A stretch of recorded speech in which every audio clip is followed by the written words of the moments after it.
ta khó sao hát cho bật chứ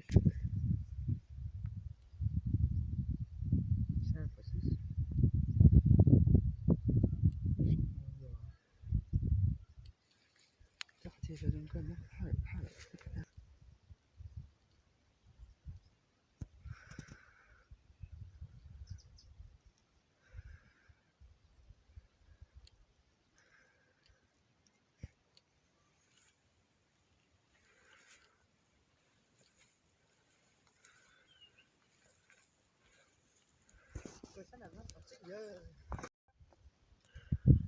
ô cha tôi chỉ rõ rồi cậu cũng tôi rõ nhưng là là nhớ hay ai chỉ tôi là mà không chỉ rõ tôi hay ok mà khi kia cái hai cái tôi sai lại thì tiền đó hả ô thế tới rồi cậu cũng sâu thế này mù cũng mù lo là rồi ui chả là sâu thế ơ nó nói à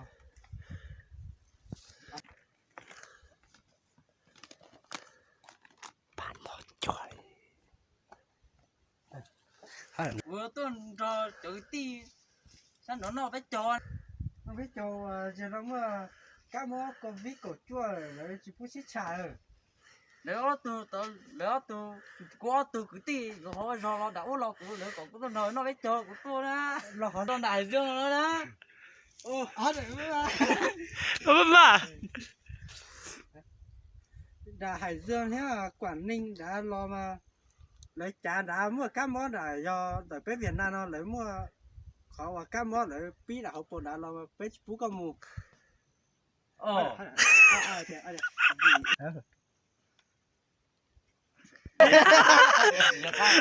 ủa hai tia hoàng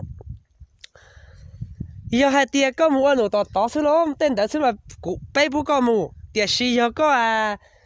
mua đó lấy cho anh này khổ cho nó có chơi bộ món lo mà chỉ bút có mua giờ lấy trong này chỉ lo từ giờ lấy mua cá bù cá món lo mà ít chả họ kilo bé mà chỉ bút có mua hai đi nó chỉ giờ có một đò lấy mà cho lo là Hải Dương hết Quảng Ninh đã lo một nọ một hầu mà bé chỉ phú con mù giờ thì rong nó chỉ lo từ giờ thì lấy tao cá mó tên lò chỉ nói cho nó chỉ phải lúc dây lúc giò gì với chỉ phú con mù thì con có đã có một chế giờ thì có một nụ tên nó có mà tua mù nhớ cứ tiêu cho có cho cũng mà chỉ phục của tên đã cho tao có mà cho tên cũng là sao cho các món cái tôi rồi đi đi cái tiền chứ cũng mua chứ cũng mà nó mọi em bỏ nhau cái tin là con gì dùng cho nó là nó mà cho tí xí nó mình cho xí thế à chỉ tôi có một đàn lớn nó một hồi mà cóอยู่khí khỏi dâu xíu mà có một chế có một bọc khỏi dâu có chẳng nó mở thầu có một chế chị mà thì tôi nuôi cho nó thôi cảm ơn tụi này hại già luôn là tôi thôi tổn đi rồi nó đã tọt thay mỏ vị nữa nó mất này cái nữa ra nào mà nhưng cái này nó ngắn lên mò cá cồn nà nữa thôi nè xem đây pi mò nữa đây có răng luôn mò vị nữa mò vị to xía này hai lâu hai bạn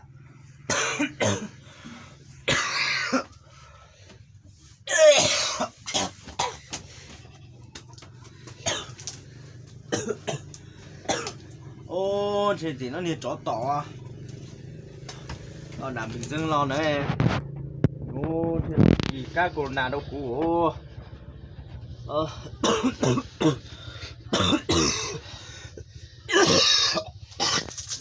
anh có chuyện tính tiếc không bạn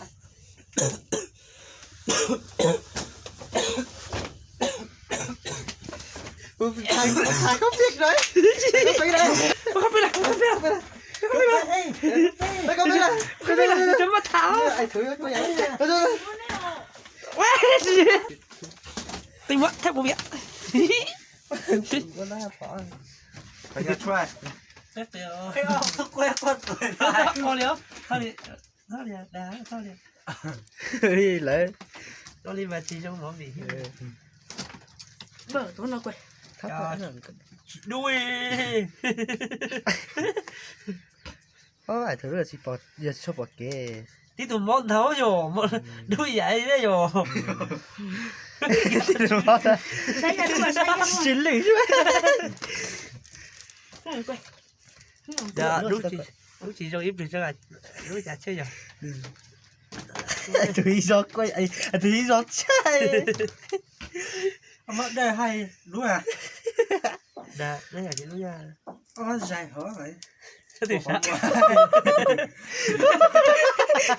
Đi một thế này. Đi chỗ này. Thôi khó khi này. khi ta biết chơi rồi mà khi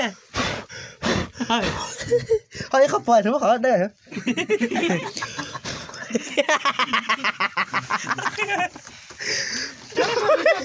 Đi ra khỏi chơi đấy. Kia kia kia qua. Kia.